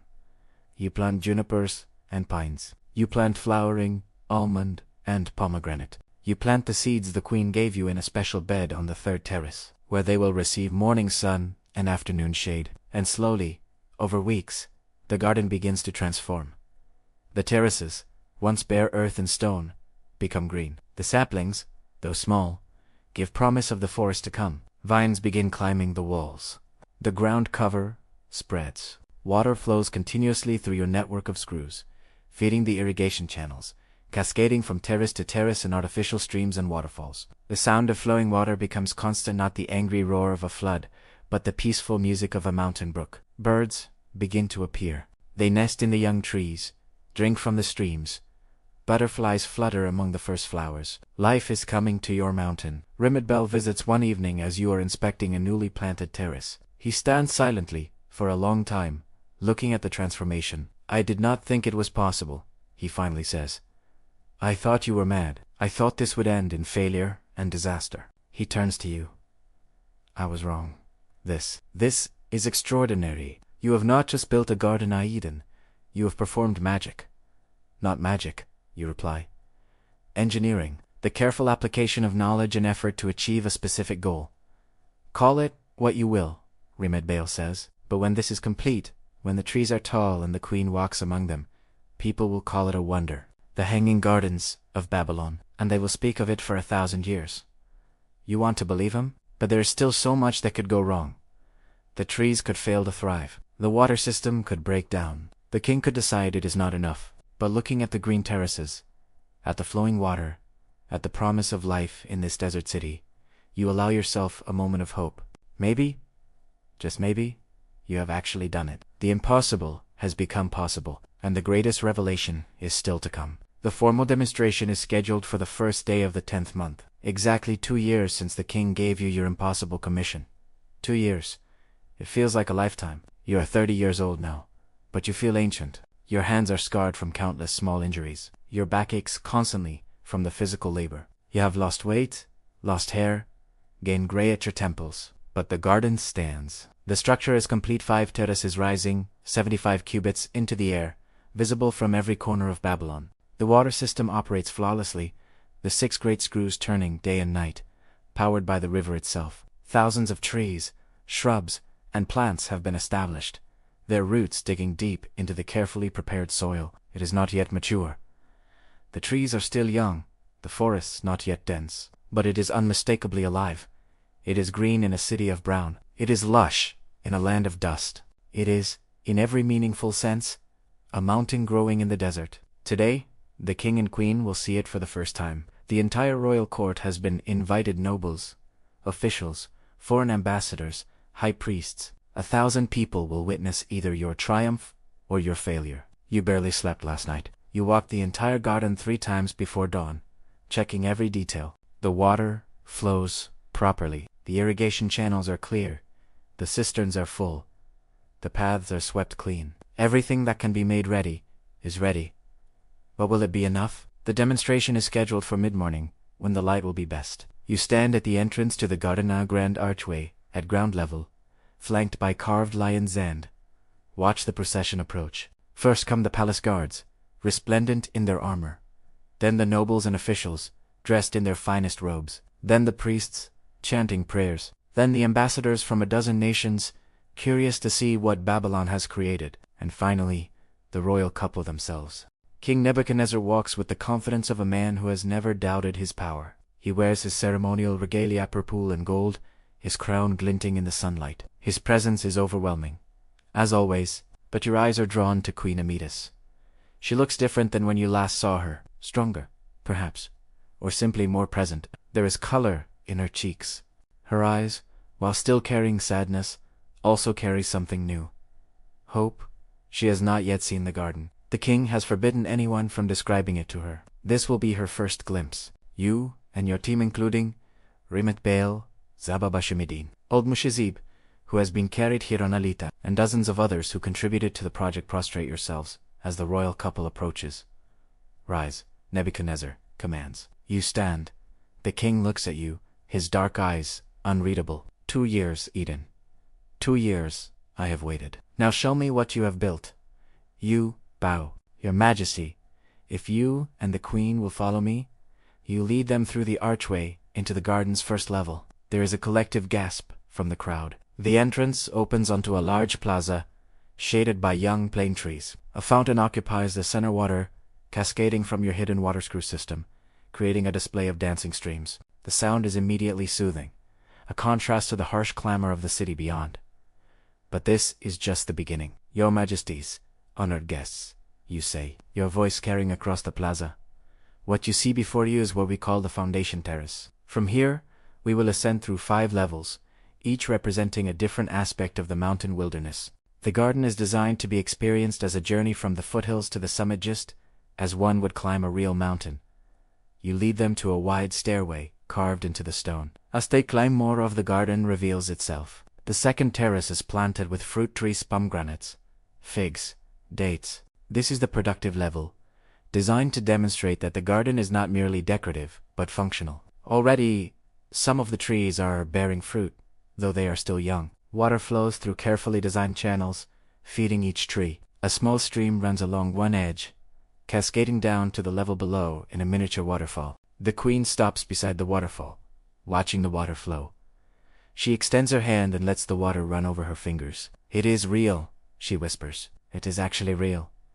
The third terrace is where the forest truly begins. Here, you have planted the larger tree cedars and cypresses, oaks and terebinth. They are still young, perhaps 15 cubits tall, but they create a canopy, a sense of enclosure. The temperature here is noticeably cooler than in the plaza below. The sound of flowing water is constant. Birds have already made homes here. As the procession walks through, sparrows and thrushes flutter in the branches. A finch sings from somewhere in the foliage. "Oh," one of the ambassadors asks, "how is there water for all these trees in this desert?" You gesture to one of the water screws, its bronze tube gleaming in the dappled sunlight, its spiral turning steadily inside. "This is a water-lifting screw, Excellency. The river Euphrates turns water wheels at the garden space, and those wheels power these screws, lifting water from level to level. The river waters itself, so to speak. The system operates continuously, requiring no human labor." The ambassador approaches the screw, examining it with fascination. Others join him. You explain the mechanism, demonstrate the flow, answer their technical questions. But the king is not interested in engineering details. He is watching his wife. Queen Amytis has moved deeper into the forest, away from the crowd. She stands among the young cedars, her face tilted up toward the canopy, her eyes closed. She is breathing deeply, savoring the scent. Nebuchadnezzar follows her silently. You see him place a hand gently on her shoulder. She turns and looks at him, and something passes between them, some communication beyond words. You discreetly lead the procession upward, giving them privacy. The fourth terrace is designed as a pleasure garden, not wild, like the forest below, but cultivated. Flowering shrubs line the paths. Beds of flowers, including the seeds the queen gave you, which have sprouted and are beginning to bloom, create splashes of color. Stone benches are positioned to take advantage of views and breezes. This level is more formal, more refined. It demonstrates that the garden can be both wilderness and art. The fifth and highest terrace is the crown jewel. Here, at the summit, you have created an observation platform. The tallest cedars are planted here, framing the space, but not blocking it. From this height 75 cubits above ground level, all of Babylon is visible. You can see the entire city, the ziggurat of Etamananki rising in the temple district, the palace complex spreading to the south, the Euphrates cutting through the city like a silver blade, the massive walls that circle everything. Beyond the walls, the desert stretches to the horizon in all directions. But here, at the summit of your impossible mountain, there is green. There is the sound of water. There is the scent of cedar and pine trees life. The procession arrives at the summit. People spread out, marveling at the view, at the achievement, at the sheer audacity of what has been created. And then Queen Amytis and King Nebuchadnezzar emerge from the stairway. And then Queen Amytis and King Nebuchadnezzar emerge from the stairway. The queen walks to the edge of the platform, looking north. In the far distance, barely visible through the desert haze, are the peaks of the Zagros mountains, her homeland. She stands there for a long time, silent. The entire court watches her, waiting. Then she turns. There are tears streaming down her face, but she is smiling. Actually, smiling. It transforms her face, makes her look years younger, brings life back into her features. "I can see the mountains," she says, her voice choked with emotion. "From here, I can see home." She looks at you then, really looks at you, and her smile widens. "You kept your promise, Master Iddin, you gave me back my mountains. The crowd erupts into applause. Not polite court applause, but genuine, thunderous celebration. People are cheering, crying, embracing each other. The impossible has been achieved, and they have witnessed it. Nebuchadnezzar raises his hand, and silence falls. Iddin Marduk, the king says, his voice carrying across the terrace, step forward. You approach and kneel. You have done what I commanded. Nebuchadnezzar says, you have built my wife a mountain. You have made the desert bloom. You have achieved what wise men said was impossible. He places his hand on your shoulder and, astonishing gesture of royal favor. For this, you will be rewarded beyond measure. Gold, land, titles these, you will receive, but more than that, you will have something that no amount of wealth can buy. You will be remembered. When men speak of Babylon's glories, when they recount the wonders of our age, your name will be spoken alongside the kings and heroes. You have built something eternal, Iddin. You have defied gravity and time itself. He helps you to your feet in another, unprecedented gesture. This garden will be called the Hanging Gardens of Babylon, he declares, and it will stand as a testament to what human will and genius can achieve when properly directed. Let all who see it know. This is what Babylon creates. This is why we rule the world. The crowd erupts again. You are surrounded by congratulations, by people wanting to touch you, to speak with you, to be associated with your triumph. Through the chaos, you see Rimit Baal standing to one side. He meets your eyes and nods once, a gesture of respect, of acknowledgement. The rivalry is over. You have both survived. You see Mushizib on his litter, tears running down his weathered face, his blind eyes somehow finding you across the distance. Yamenta. Vindiceret, you see Zababishamadin, grinning like a proud father, and you see the queen, standing among the cedars, with her face tilted toward the sun, breathing the mountain air, alive again. This moment, this perfect, impossible moment. This is why you became an engineer. Not for the gold or the glory though, those are welcome. But for this, the moment when an idea becomes real, when a dream stands in the world, when the impossible becomes possible. You have fought gravity and won. You have made water flow upward. You have built a mountain in the desert, and you have given a dying queen her life back. Nothing you do for the rest of your life will ever match this achievement. But that is all right, because this is enough. This is more than enough.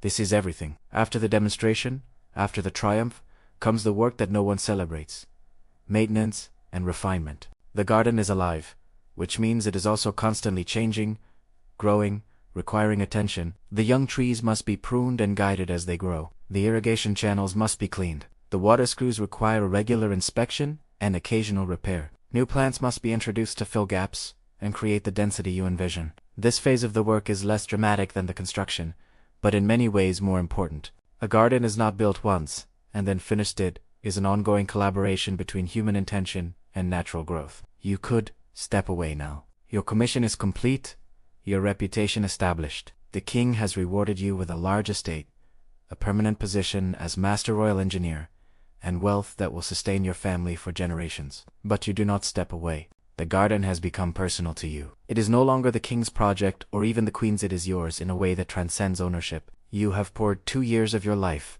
into this impossible thing. You cannot simply abandon it now. Besides, Queen Amidis comes almost every day, and someone needs to ensure that her mountain remains perfect. She has changed, the queen. That first glimpse seems to have awakened something in her. She walks the garden paths with greater energy, greater purpose. She sits among the cedars reading poetry. She tends some of the flowers herself, though her attendants are horrified by the idea of a queen gardening with her own hands. One afternoon, in the 11th month after completion, you encounter her on the 3rd terrace. She is kneeling beside the bed where you planted her seeds, examining the flowers that have bloomed, their delicate mountain blossoms with purple and white petals. Your Majesty, you say, bowing. She looks up and smiles, something she does more often now. Master Iddin, come, look at they say. Do you know what they are called? You kneel beside her. I confess, I do not, Your Majesty. You gave me the seeds, but not their name. In my language, we call them tears of the mountain. They bloom in the high meadows, in spring, after the snow melts. My mother and I would gather them and weave them into crowns. She touches one of the flowers gently. I never thought I would see them again. I certainly never imagined they could grow in Babylon. The garden has created its own climate. Your Majesty, you explain. The constant water, the shade from the trees, the altitude, they all combine to make conditions here different from the rest of the city. Cooler, more humid, more like mountains. She looks at you with those dark eyes. You gave me more than a garden, Master Iddin. You gave me back a piece of my soul. Do you understand what that means? You are not sure how to respond to such intimacy from a queen. I am gratified that your Majesty is pleased, you finally say. She laughs, a sound you have rarely heard from her. Such formal language. You have walked into impossible places. Master Engineer, you have made rivers flow upward. Surely you can speak plainly with me here. In this place you created, emboldened, you speak more honestly. Then I will say this, Your Majesty, I have built many things in my life. Bridges and walls, canals and cities. They all served purposes, solved problems, made life better. But this garden, this is the only thing I have built that brings joy. Pure, uncomplicated joy. And seeing that joy in you, Your Majesty, is worth more than all the gold the king gave me. She regards you thoughtfully. Do you know why my husband chose you for this project? He said I was young and innovative. That is what he told you. But he told me something else. She sits back on her heels. He said he chose you because you were desperate to prove yourself. Because you had something to prove. Some burning need to be more than you were. And desperate men, he said, will attempt the impossible when others will not even try. She picks one of the flowers. He was right. But what he did not anticipate, what I do not think either of us anticipated, is that you would actually succeed. That the impossible would become real. That desperation would transform into genuine genius. She stands, and you stand with her. This garden will outlive us all, she says. Long after my husband's empire has crumbled, long after his palaces have been reclaimed by the desert, this garden will remain. Because it is not just stone and earth, it is living. It is self-sustaining. You have created something that can survive without you. She offers you the flower. Keep this. When you are old, when this is all memory, remember that you built something that gave life, not took it. In a kingdom built on conquest, you built on love.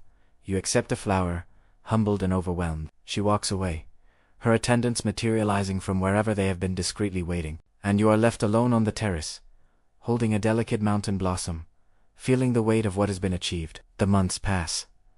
The garden grows. The trees put on height and girth, with astonishing speed, the constant water and rich soil, nurturing them in ways that would be impossible in nature. The cedars that were 15 cubits tall at completion reach 25 cubits within a year. Their roots dig deep into the terraces, actually helping to stabilize the structure. The canopy thickens, creating genuine forest. The lower terraces become shaded and cool, while the upper terraces remain bright and sun-drenched. Different microclimates develop at different levels, allowing for even greater botanical diversity. You introduce new species constantly. Vines that cascade from terrace to terrace like green waterfalls. Flowers that bloom in succession throughout the year.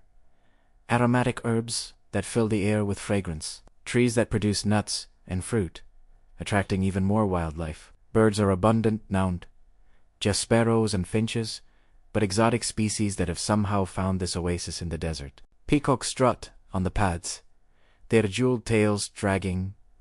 Parrots' gifts from distant lands chatter in the branches. At dusk, nightingales sing from the cedars. The garden becomes famous. Diplomats and merchants carry tales of it throughout the known world. Artists come to paint it. Poets compose verses about it. Philosophers debate whether it represents humanity's triumph over nature or harmony with it. You train a team of gardeners to maintain it, teaching them the water system, the pruning techniques, the seasonal cycles. The garden employs dozens of people, now workers, who see themselves not as laborers, but as custodians of a living wonder. Ramet Bell, perhaps surprisingly, remains involved. He has found his calling in the systematic documentation of everything you built. He creates detailed plans, maintenance schedules, instruction manuals. His organizational mind ensures that knowledge of the garden's systems will survive even after you are gone. You built it, he tells you one day, as you review his latest set of diagrams. But someone must preserve it. That is my contribution making. Sure, your genius is not lost to time. You have come to value him. This man who was once your rival. His methodical nature balances your innovative impulses. Together, you make improvements to the water system, increasing efficiency, reducing wear on the components. The garden becomes a place of pilgrimage. People come from across Babylon and beyond, just to walk its terraces, to experience the impossible made real. Some come for the beauty, some come for the engineering, some come simply to understand what human will can achieve. You often walk the garden in the early morning, before the crowds arrive, checking on your creation. These quiet hours are precious to you, moments when you can experience what you have built without the weight of public attention. One such morning, 3 years after completion, you are on the highest terrace when you see an old man making his slow way up the stairs, leaning heavily on a staff. As he comes closer, you recognize him. Master! You hurry to help him, offering your arm for support. I am not dead yet, boy, he grumbles. But he accepts your help, though these cursed stairs are doing their best to finish me. You guide him to one of the benches on the summit terrace. He sits with a grateful sigh, catching his breath. Why did you not send word? You ask. I would have come to you. You should not have climbed. I needed to see it, Mushizibi interrupts. One last time. I needed to see what my student built.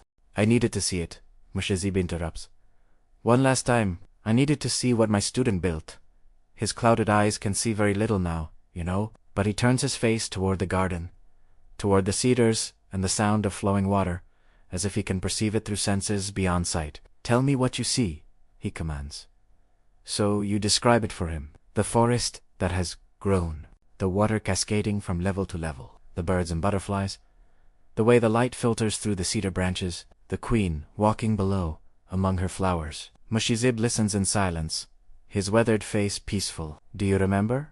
He finally says, when you came to me on the bridge, that first night, when the king had given you this impossible task, you were drowning in fear and doubt. I remember, Mastara. I told you to observe nature, to find your solutions in the way the world already works.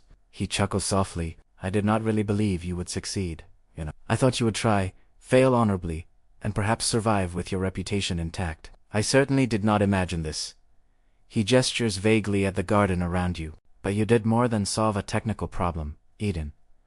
You created beauty, you created life. That is the difference between a competent engineer and a great one. Competent engineers solve problems. Great engineers create possibilities.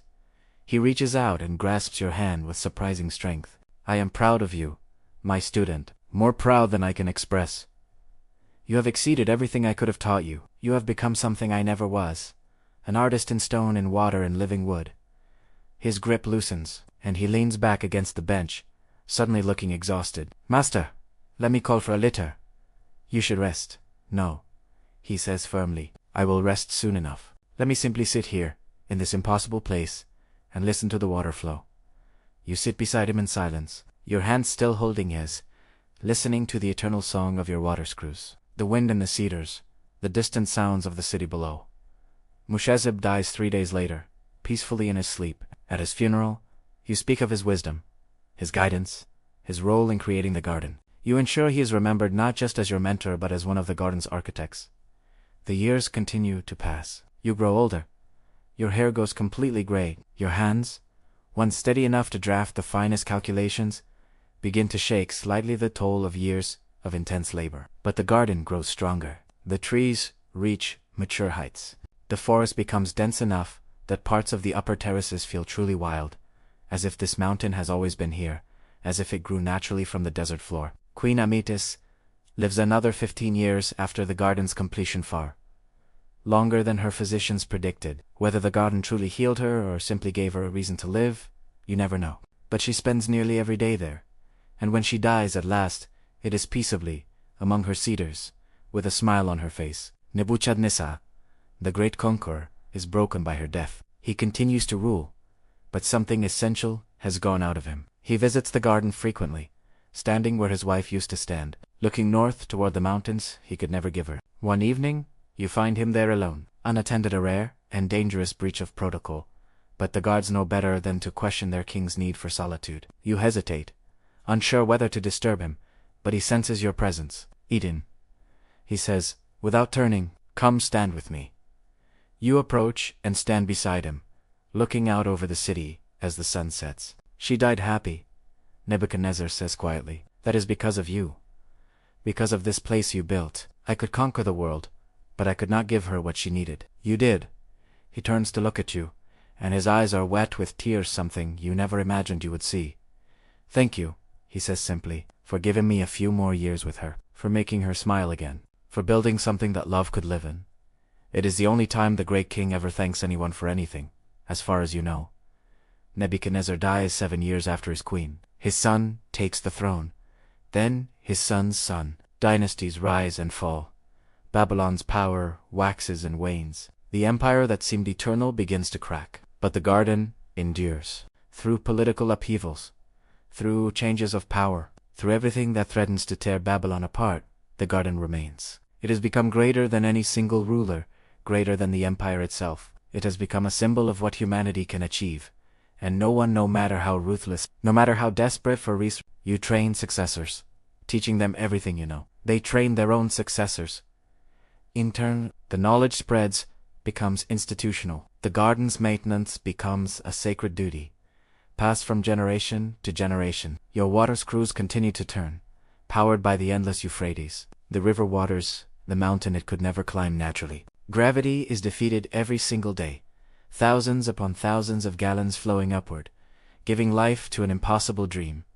You grow old, you retire from active engineering, spending your final years in comfort, honored and wealthy, but you still visit the garden regularly, walking its paths with slow steps, remembering you are 70 years old now. Your body is failing, your joints ache, your eyesight dims, your breath comes short after even mild exertion, but your mind remains sharp, and your pride in the garden never fades. It has been 42 years since you completed the Hanging Gardens. 2 generations have grown up knowing this wonder as simply part of Babylon, part of the landscape, as permanent as the Euphrates itself. The garden has matured beyond your wildest imaginings. The cedars now tower 70 cubits above the highest terrace, making the entire structure appear to be crowned with a forest.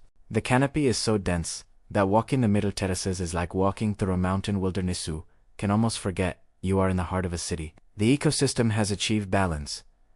Butterflies and bees pollinate the flowers. Birds control the insects. Fallen leaves decompose into rich humus that replenishes the soil. The garden has become requiring minimal human intervention beyond the water system, maintenance, and occasional pruning. New features have been added over the decades. Later engineers, your students and their students have installed additional fountains, created small pools where fish swim, carved grottos into the walls where ferns grow in perpetual twilight. Each generation adds something while respecting the fundamental design. Your water screws, those revolutionary devices that made everything possible, have been copied. Throughout Babylon, they lift water for rooftop gardens, for public fountains, for industrial purposes. The principle you discovered under desperate pressure has transformed how the city manages water. Some call them Iddin screws. You prefer water screws, but you cannot control what people call things. On a warm afternoon in late spring, you make what you suspect will be your final visit to the garden. Your grandson Nebuchadnezzar, promising young engineer himself, helps you climb the stairs, supporting you when your legs falter. "Grandfather, we can rest," he says anxiously, as you pause on the 3rd terrace, breathing hard. "No," you gasp. "I need ... to reach the top.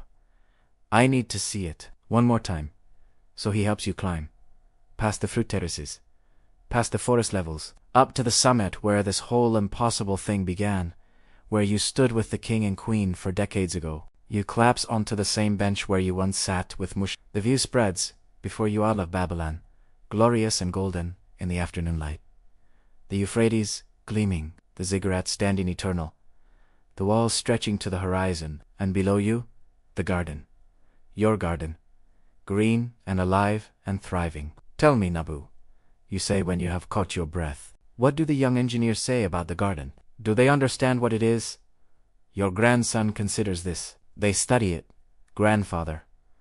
It is in every curriculum. The water screw system is analyzed in detail. The structural engineering is taught as an example of optimal load distribution. Your work is considered the foundation of modern Babylonian hydraulic engineering." "That is not what I asked," you say gently. "I ask if they understand what it is."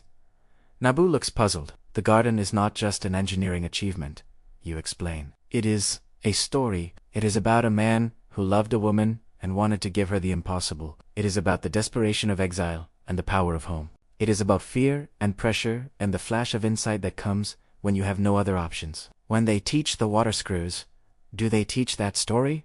Some do, Nabu admits. Others focus purely on the technical aspects.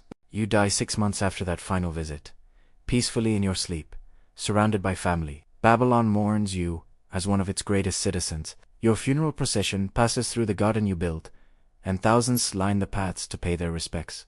But you are no longer there to see it. You have become memory, story, legend. The garden endures 4 generations after your death. It becomes one of the most famous sights in the ancient world, listed among what later ages will call the 7 wonders. Travelers come from Greece, from Persia, from Egypt, from lands you never knew existed, just to see the impossible garden that hangs in the air. They write about it, they paint Italiano, they describe it in terms of wonder and magic. Some embellish wildly, claiming the garden floats without support, that it is watered by rain clouds that appear from nowhere, that it was built by gods rather than men. You would laugh at these exaggerations. The truth was extraordinary enough. But empires, even the mightiest, do not last forever. Babylon's power declines. New empires rise, Persian, Greek, others. The city changes hands again and again. Wars and sieges take their toll. The great walls are breached. The palaces are sacked. The ziggurat crumbles. Through it all, the garden survives, maintained by whatever power controls the city, because it is too precious to destroy, too wondrous to abandon. But eventually, inevitably, it falls. Perhaps it is an earthquake that cracks the foundation. Perhaps it is a flood that undermines the structure. Perhaps it is simply neglect during a period of chaos, when no one can spare resources for maintenance. The water screws stop turning. The irrigation fails. The trees die. The terraces collapse. The mountain returns to dust. Centuries pass. Millennia. Babylon itself is abandoned, reclaimed by the desert. Sand covers the ruins. The Euphrates shifts its course. Everything you built vanishes beneath the earth. Future ages will debate whether the Hanging Gardens ever existed at all. Archaeologists will search for evidence and find nothing conclusive. Some will claim it was a myth, a legend, a story that grew in the telling until it bore no relation to reality. They will be wrong, of course. But they cannot know that. What they cannot excavate is the truth that transcends stone and bronze. That once, in a flat desert city, a desperate engineer looked at an impossible challenge and refused to accept that it could not be done. That he invented a new way to lift water, defying gravity through clever application of rotation and force. That he built a mountain where no mountain should be, and made the desert bloom. That he gave a homesick queen her happiness back, if only for a few years. That he proved human ingenuity and determination could overcome any obstacle. That story, Iddin survives even when the garden does not. It survives in every engineer who attempts the impossible. It survives in every innovation born from desperation. It survives in every structure that seems to defy nature itself. The Hanging Gardens of Babylon may be lost to time, buried beneath sand and silence, but the spirit that created them, the refusal to accept impossible as an answer, the courage to dream beyond the known, the dedication to turn vision into reality that endures forever. You are gone, Iddin. Your garden is gone. Babylon is gone. But what you proved remains eternal. That human beings, when pushed to their limits, when driven by love, or fear, or sheer stubborn determination, can achieve miracles. You made water flow upward. You raised a mountain in a desert. You captured a dream and made it real. They will call it a wonder. They will call it a legend. They will even debate whether it was a myth. But you will know the truth. You will know the fear and the sweat, the sleepless nights, and the moments of blinding insight. You will know the sound of water cascading from your bronze screws, the smell of cedar on mountain breezes, the smile on a queen's face as she stood among her flowers. You will know that it was real, that you made it real, that for one shining moment in history, the impossible became possible because a frightened engineer refused to give up. And that, more than any physical structure, more than any monument of stone, is the true wonder of the Hanging Gardens of Babylon. The wonder is not what was built. The wonder is that anyone dared to build it at all. Sleep now, Iddin. Your work is done. Your legend has just begun.